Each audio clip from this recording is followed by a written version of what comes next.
오케이ကျွန်တော်တို့ဆက်ကြအောင်ဆိုတော့အဒီကကြကျွန်တော်တို့ဘာအကြောင်းပြောမလဲဆိုတော့ velocity ratio အကြောင်းပြောမယ် velocity ratio ဆိုတာအလင်းအချိုးလို့ပါတာပြန်ရအောင်เนาะအဲ့တော့သူရဲ့ပုံလေးနဲ့မြင်သာထင်သာရှိအောင်ပြောပေးမယ်เนาะကျွန်တော်ဒီအများကြီးရှည်ရှည်ဝေးတွေပြောတာကိုအစထဲမှာဘယ်လုံးမထားပါနဲ့เนาะတက်စေခြင်းတော့အဓိကပါเนาะအဲ့ဒီပုံလေးတစ်ချက်ကြည့်အောင်เนาะโอเคကျွန်တော်တို့ဒီမှာလေးပါเนาะကုတ်နဲ့ကျွန်တော်တို့ဒီအတုံးကိုကန့်လန့်ပလိုက်ဒီမှာဒါကကျွန်တော်တို့ဖယ်ထိုးရမယ်လုံတုံးဒီကနေပြီးတော့ကျွန်တော်ဘာလုပ်ချမလဲဖိချဒီမှာကကျွန်တော်တို့ဘာရှိမလဲဆိုရင်ထောက်ထားတယ် frequent ထောက်ရှိမယ်ပေါ့နော်ဒီလုံဒီပို့ပြီးတော့များမယ်စိုက်ထုတ်ရမယ်အားဒီနေမယ်ဒီကနေကျွန်တော်တို့ဖိချလိုက်မှာဖြစ်တဲ့ကြောင့်မလို့အဲ့ဒီအချောင်းဒီဘယ်ထိရောက်တော့မလဲဒီထိရောက်သွားမှာဆိုတော့ဒါဒီရွေ့သွားတဲ့သဘောပေါ့ effort distance effort ကြောင့်ရွေ့တယ်အရွေ့ distance move by effort လို့လည်းသုံးလို့ရတယ်နော်အဲ့ဒီဘက်အတုံးကကြတော့အပေါ်ကိုဘာလုပ်သွားမလဲကြွသွားမယ်ဒါကကြပါ distance လဲဆိုရင် low distance အဲ့တော့ distance နှစ်မျိုး effort distance low distance အဲ့တော့ distance move by effort လို့ပြောလို့ရတယ် low distance ကိုလည်း distance move by low လို့ပြောလို့ရပါတယ်အဲ့တော့ဒီ velocity ratio အလင်းချိုးဆိုတာပုံမှန်လင်းပြောအရွေးနှစ်ခုကိုအချိုးချလိုက်တဲ့သဘောပါပဲเนาะအဲ့တော့အလင်းချိုးကိုလိုချင်ကျွန်တော်တို့ဘယ်လိုရှာမလဲဆိုရင် distance move by effort ဟာဒီ effort ကြောင့်ရွေ့သွားတယ်ဒီကနေဒီရွေ့တဲ့အရွေ့ t တနည်းအားဖြင့်ပြောရင် effort distance ကို t အဲ့မှာရှိတယ် distance move by low distance လောက်ကြောင့်ရွေ့တဲ့ရွေ့နေဘာလုပ်မလဲစားမယ်အဲ့မှာဒီစကလုံးလေး Q ဆိုင်ပါ at the same time တပြိုင်နက်တည်းဟုတ်တယ်ဒီဘက်ဟိုဘက်ဒီတပြိုင်နက်တည်းဘာလုပ်ရမှာလဲရွေ့ရမှာဖြစ်တယ်ပေါ့အဲ့တော့ velocity ratio ကိုလိုချင်ရင် distance move by effort ကို d distance move by လုံးနဲ့စားတနည်းအားဖြင့်ပြောရင် velocity ratio ကိုလိုချင် effort distance ကို d low distance နဲ့စားပေါ့သင်္ကေတနဲ့ပြောရင်ဆို VR equal to DE by DN ဒါလေးကိုကျွန်တော်တို့နမူနာလေးနဲ့ပြောကြည့်အောင်နော်အခုဒီဘက်နေကျွန်တော်တို့ဖိချမယ်အားတော့နည်းနည်းပဲဖိချရတာဒါပေမဲ့သူအရွေ့ရဘယ်လောက်တော့ရှိ30 cm ထိရွေ့သွားမယ်ဒီဘက်ကကျတော့လုတ်ဒီပဲတက်သွားမယ်အပေါ်တက်သွားမယ်ဘယ်လောက်ပဲတက်သွား10 cm အပေါ်ဘာလို့သွားလဲတက်သွားတယ်အဲ့တော့ဒီပုံတွေနည်းရပြောမယ်ဆိုရင် velocity ratio လို့ဆိုရင် effort distance ကို d ဆို effort distance က30 cm low distance နဲ့ SAR ဆိုတော့ low distance ကဘယ်လောက်ရှိလဲဆိုတော့10 cm ဆိုတာဒါဘယ်လောက်ရလဲဆို velocity ratio ဟာ3ရတယ်ပေါ့အဲ့တော့အချိုးနဲ့ပြောမယ်ဆို3 ratio 1ပေါ့အဲ့တော့အရွေ့ဒီဘယ်လောက်กว่าလဲဆိုတော့3ချိုးတစ်ချိုးပေါ့စိုက်ထုတ်ရမယ့်အားကနည်းတယ်သို့တော့ရွေ့တဲ့အရွေ့ဒီလုတ်အရွေ့ထက်ကို3ချိုးပိုများတယ်ပေါ့နော်အဲ့တော့ဒီ velocity ratio じゃဒီမှာじゃကျွန်တော်တို့ကအချိုးနဲ့ပြောရင်ပို့ပြီးတော့နားလေနိုင်တယ်ဆိုတာကိုသဘောထားပါနော်ဒီမှာက effort ဒီ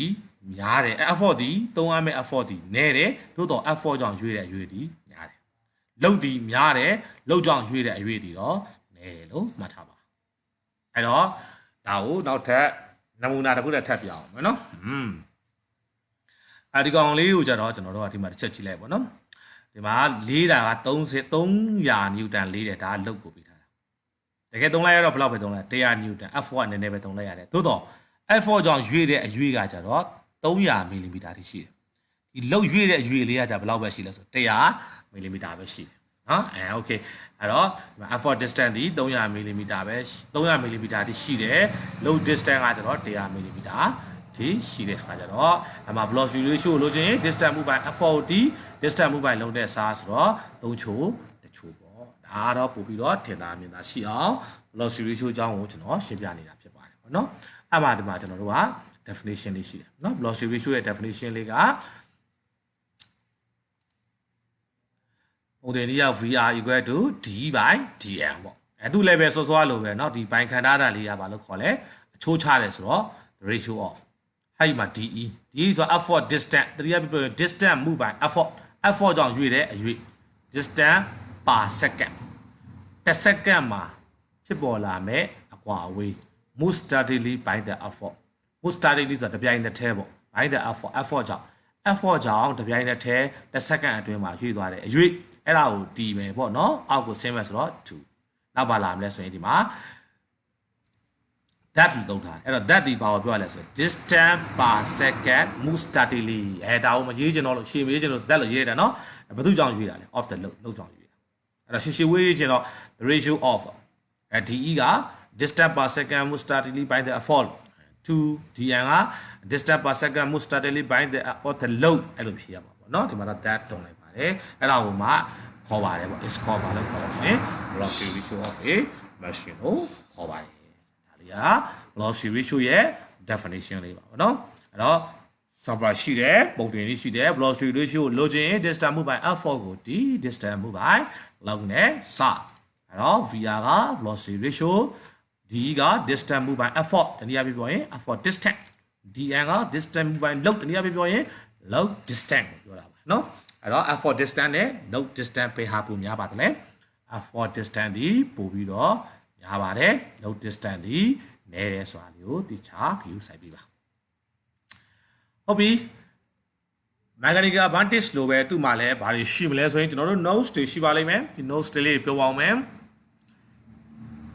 အဲ့မှာ velocity ratio of a machine ဟာ always greater than 1 VR တန်ဖိုးလက်တစ်ထက်ကြီးတယ်ဘာဖြစ်လို့ကြီးလာလဲဆိုတော့ကကျတော့ distance move by f4 လို့ခေါ်တယ် f4 distance ဒီ always greater than distance move by log ကြောင့်ရွေးတဲ့အရွေ့ log distance ထက်ပိုပြီးတော့များလို့ velocity ratio တစ်တဲ့ဘာကြောင့်ကြီးရလဲမေးလာခဲ့ရင်ဒါတို့လေးသင်္ကေတလေးနဲ့ကြိုင်အောင်ရရနော် velocity ratio is always greater than 1 because distance moved by f4 is always greater than distance moved by log လွယ်ပါတယ်နော်ခုနပြောတဲ့ပုံလေးနဲ့တစ်ချက်ပြန်ပြီးတော့ကြည့်ချိန်ကြည့်ပါအဲ့မှာ f4 ကြောင့်ရွေးတဲ့အရွေ့ရ30 cm တိရှိပါတယ်သို့တော့လောက်ရွေးသွားတဲ့အရွေ့ဒီ10 cm ပဲရှိပါတယ် f4 distance ဒီ30 log distance ဒီ10ဘယ်ဟာများပါသလဲ f4 distance ပို့ပြီးတော့များတယ်ဒီကိုဒီကနေစဒီက30ဒီကငါ10ဆိုတော့ဘယ်လောက်ရလဲ3အဲ့တော့တစ်ထက်ပါပြတော့ကြီးပါတယ်တင်ချာသဘောတရားအရာပြောမှဆိုရင်လည်းပဲဒီလို့ခေါ်တဲ့ပိုင်းဝေဟာဒီရလို့ခေါ်တဲ့ပိုင်းခြေတဲ့ကြီးလို့ပါ physics သဘောတရားအရာပြောမှဆိုရင်တော့ f4 ကြောင့်ရွေးတဲ့အရွေ့ဒီလောက်ကြောင့်ရွေးတဲ့အရွေ့ထက်ပိုပြီးတော့များပါတယ် okay အဲ့နောက်ထပ် notes တစ်ခုကကြာကျွန်တော်တို့ velocity ratio မှာလည်းပဲ unit လက်ပါပဲတဲ့ unit မရှိပါဘူးတဲ့ဘာကြောင့်မရှိသလဲဆိုတာလည်းသိတာပါတယ်เนาะခုနကတော့ဟာပဲကြည့်လိုက်ပေါ့เนาะdistance move by f4 ကြောင့်ရွေးတဲ့အရွေ့ဆိုမီတာစင်တီမီတာ foot ဒီမှာတော့ cgs ဆိုစင်တီမီတာဒီကောင်လည်းပဲရွေ့ဆိုတော့မီတာစင်တီမီတာ foot ဒီမှာတော့စင်တီမီတာ unit ဘာလုပ်လဲတူးနေတယ်တူးတော့ဘာလုပ်သွားမလဲ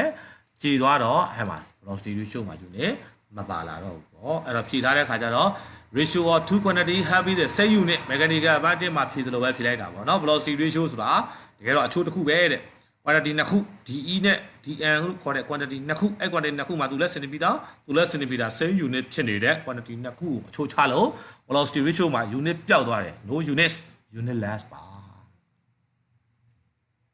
နောက်ဆုံးတစ်ချက်ကတော့ velocity ratio ဒီ scalar quantity ဖြစ်တယ်ဆိုတာကိုပြောထားတယ်ဒါလည်းပဲပုံသင်နည်းနဲ့ပဲသွားလိုက်ပါ distance move by f4 ကြောင့်ရွေ့တော့အရွေ့ဆိုတာ direction ရှိတယ်အဲ့တော့ဘာ quantity rotor quantity 2လောက်ကြောင့်ရွေ့တဲ့အရွေ့ဆိုတာ direction ရှိတယ် rotor အချက်ချင်းစားလိုက်တော့ velocity ratio ဒီ scalar quantity ဖြစ်သွားပါတယ်အခုရှင်းပြသွားတာကတော့ velocity ratio ရဲ့ notes လေးတွေတိမှတ်ဖွယ်ရာလေးတွေကိုရှင်းပြသွားတာပါအဲဒီကကျွန်တော်တို့ input 1နဲ့ output 1အဝင်အလုံးနဲ့အထွက်အလုံးစိုက်ထုတ်လိုက်ရတဲ့အလုံးနဲ့ရလာမယ်ရလက်အလုံးနှမျိုးခွဲသွားပါတယ်ပေါ့နော်အဲ့ပုံလေးနဲ့ပဲကြည့်ရအောင်နော်အဲ့တော့ဒီပုံလေးကိုကျွန်တော်နှစ်ချမ်းချကြည့်လိုက်မယ်လို့အလေလေးချမ်းလိုက်အဲ့ဒီ feature တဲ့အချမ်းက input ကြွတက်သွားမယ်အချမ်းဒီ output input output ဥပမာမီခလုတ်ကိုနှိပ်လိုက်တယ်မီလင်းတယ်မီခလုတ်ကိုနှိပ်လိုက်တာ input မီလင်းသွားတာက output အလုပ်ကိုချူချူစားစားလုပ်တယ်ချမ်းသာသွားတယ်အလုပ်ကိုချူချူစားစားလုပ်တာက input ချမ်းသာသွားတာက output သမင်းစားရင်မစင်ဆုံးရတယ်သမင်းစားတာဒီ input မစင်ဆုံးတာဒီ output အဲ့လိုမှပေါ့နော် input နဲ့ output ဟုတ်ပြီအဲ့မှာကျွန်တော်တို့က what done နှစ်ခုအကြောင်းပြောမယ်အဲ့တော့ဇကားမဆက် what done ကိုပြန်သတိရမယ်အလုပ်တစ်ခုပြမြောက်ဖို့အတွက်လိုရတဲ့ channel ချက်ရှိတယ်အားသုံးရမယ်အဲ့အားကြောင့်ရွေ့ရအဲ့နှစ်ချက်ပြည့်စုံရင်အလုပ်ပြီးရလို့တင်ခဲ့တယ်ဝတ်တန်ကိုလိုချင်ရင်သုံးရမယ်အားနဲ့အဲ့အားကြောင့်ရွေ့အရွေကိုမလုပ်မယ်မြောက်ဒါဆိုကျွန်တော် input ဖက်ချမ်းမှာအလုပ်ပြီးသလားတစ်ချက်ရှိုးရအောင်ဆိုတော့ဟိုက်မှာ effort ဒါဒီနာမည်သာပြောင်းသွားတာစိုက်ထုတ်ရမယ်အားဆိုတော့အားမရှိဘူးလားရှိတယ်အားမသုံးဘူးလားသုံးတယ် okay အားသုံးတော့ရွေ့ရောရွေ့လားဒီမှာ f4 distance ဘာလို့တော့ ရွေ့တယ်ဒါဆိုရင်ဒီဘက်ချမ်းမှာအလုံးမပြီးဘူးလားပြီးတယ်အားနဲ့အရွေ့နဲ့မြောက်ဆိုတော့အားက effort အရွေ့က effort distance ဒါဆိုရင် input work ရဲ့ definition ပုံသင်နည်းလေးရပြီပေါ့ဒီကိန်းနဲ့ပြောမယ်ဆို effort က p လေ effort distance က de ပေါ့နော်ပြောမယ်ဆိုရင်တော့ input work ကိုလိုချင်ရင်သုံးလိုက်တဲ့ r effort နဲ့ effort ကြောင့်ရွေ့တဲ့အရွေ့ effort distance နဲ့မြောက်လွယ်လွယ်ပြောဒီဘက်နှစ်ခုပေးစားလိုက်output ကိုကြည့် output မှာအလုပ်ပြီးသလားဆိုတော့ဒီမှာ load ဆိုတာရှိတယ်ဒါကမရမယ့်ပစ္စည်းဒီဘက်ကနေသုံးလိုက်တဲ့အခါမှာခင်ဗျထွက်လာမယ့် r ဒီအဲ့ဒီ load နဲ့တူတူပဲထွက်လာမှာပဲတရားပြီးပေါ်အဲ့ load ဒီလည်းပါပဲလဲဆို r ပဲအဲ့တော့တရားပြီးပေါ်ဒီမှာလည်းပါရှိတယ် r ရှိတယ် okay r တော့ရှိတယ်ရွေ့လားရွေ့တယ်နဲတော့နဲတယ်ဘာလို့ရွေ့တယ်ဒါဆိုဒီဘက်ချောင်းအလုံးမပြီးဘူးလားပြီးတယ်ဒါဆိုရင်ဟိုက်မှာ r အနေနဲ့ယူထားတဲ့ load နဲ့အဲ့ load distance နဲ့ဘာလုပ်မလဲမြောက်တင်ကြတိုင်းပြောမယ်ဆိုရင်တော့ w out equal to w into d อ่ะ w ကသေးနေနော်ကြည့်ပြရပါဘောနော်အဲ့တော့ output ကိုလိုချင်တော့ load နဲ့ load distance နဲ့မြောက်ဒါကတော့ input 1နဲ့ output 1အဲ့မှာသူ့ရဲ့ definition လေးတွေရှိတယ်ဗောနော် input 1က definition ကျတော့ဘယ်လိုမှတ်ထားလဲ the work done by the effort ကြောင့်မလို့ပြီးမြောက်တဲ့အလုပ်ပြီးမြောက်မှုကို input 1လို့ခေါ်တယ်အလွဲမှတ်မယ်ဆိုတော့ by the effort ပါ output 1 what done on the load is called output 1 effort ပေးလိုက်လို့ဒီမှာ load ပေါ်မှာပြီးမြောက်သွားတဲ့အလုပ်ပြီးမြောက်မှုကိုကျတော့ output 1လို့ခေါ်တယ်အဲ့တော့ input 1ကိုတော့ by the effort မှတ်ထားပါ output 1ကိုတော့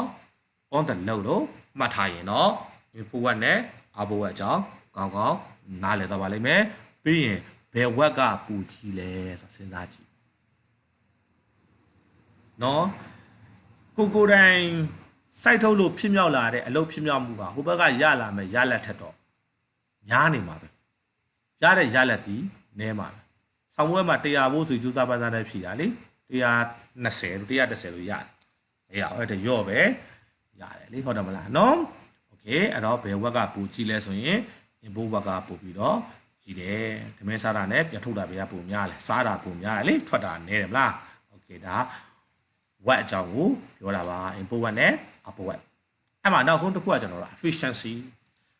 တော့ဒီမှာကျွန်တော်အောင်မြင်မှုရာခိုင်နှုန်းလို့ဘာသာပြန်လိုက်တယ်ပေါ့နော်ဒီမှာဆက်တစ်ခုသုံးဆွဲလိုက်တဲ့အခါမှာလုပ်ငန်းတစ်ခုအောင်မြင်သွားတဲ့အခါဒီဆက်ကိုသုံးလိုက်လို့ဘယ်လောက်ထိအောင်မြင်မှုရာခိုင်နှုန်းရတယ်လဲဆိုတော့ကျွန်တော် efficiency ဆိုပြီးတော့ကျွန်တော်တော့သုံးလိုက်ပါမယ်ပေါ့နော်အဲ့တော့ဟုတ်ပြီအဲ့တော့ဒီဆက်ကိုသုံးလိုက်လို့အောင်မြင်မှုရာခိုင်နှုန်းဘယ်လောက်ရှိလဲသိချင်တယ်ဆိုရင်တော့ output web နှစ်ကောင်ရှိတယ်မလား output web ကိုဒီမယ်